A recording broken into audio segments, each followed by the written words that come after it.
taaru ñu teg ko ci air bu neex waa bu yànji di ko jooru kookoy doomu ndukumaan bi kookoy doomu Saalum Saalum bi di Omar Dia juddoo Saalum ci benn village buñ naan Jamakolaw maanaam Jàmmakola nekk ci région bu Kaffrine bokk ci commune bu Ñuuñi.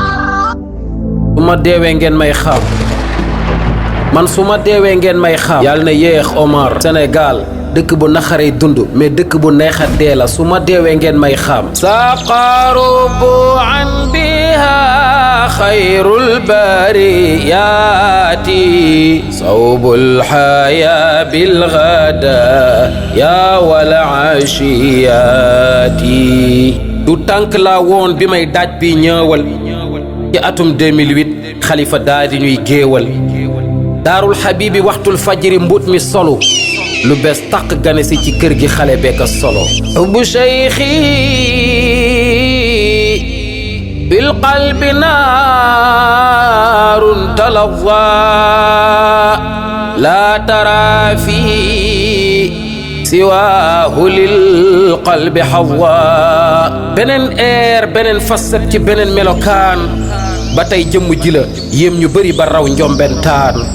samaaw bu bees juddu ci kër gi am maga ki rakka ki sët may diis bi séddale paas yu graawik bii sët tët tët. haza hilaalun li shahril mawlidil alami rabiu mawlidi taha tayyibi shiyami. maam xaalifaay ki ñu doy ñuy kañ di baak di ko way o fi saxoo daan di way xalifa tooy suñu mbër.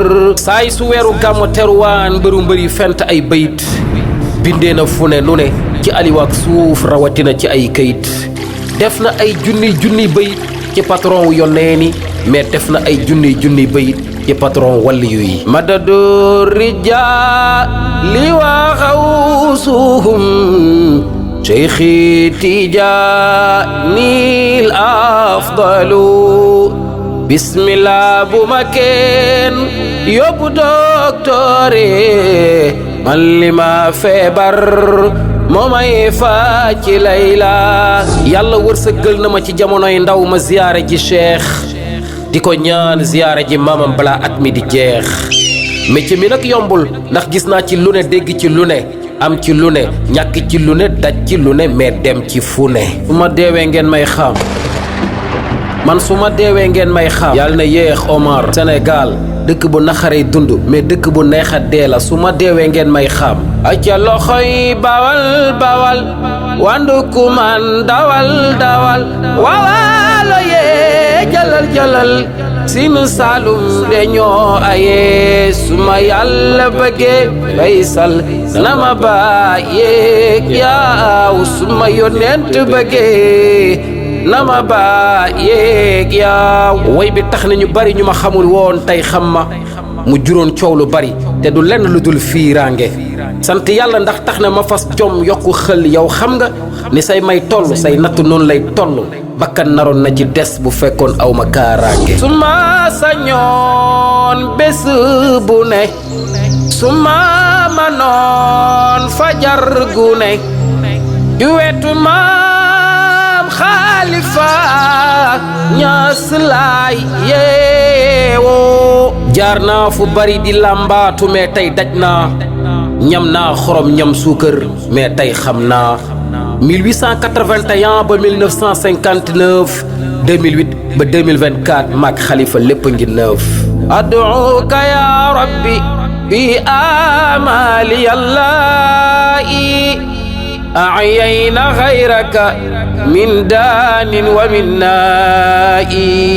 fi ma jaar ba yegsee gën a métti deuxième guerre mondiale carrière bi du maam du baay tax tey ma nekk international. rajo yeeg télé yi mboolem réseau yi xam nañ kuy Omar Dia. su ma deewee ngeen may xam wóor na suma baay Saïd ak sama yaay Xujja. su ma deewee ngeen may xam man su ma deewee ngeen may xam yàlla na yéex Omar. Sénégal dëkk bu naxaree dund mais dëkk bu neex a dee la su ma deewee ngeen may xam. Non mais Omar Dia, mais la plupart des gens le surnomment Ben Khattab. Originaire de Kaffrine dans le village de Niamakolon où il a commencé ses études coraniques près de ses deux parents. En 1990, Ben Khattab s'est rendu à Diourbel pour poursuivre ses études jusqu'en 1995.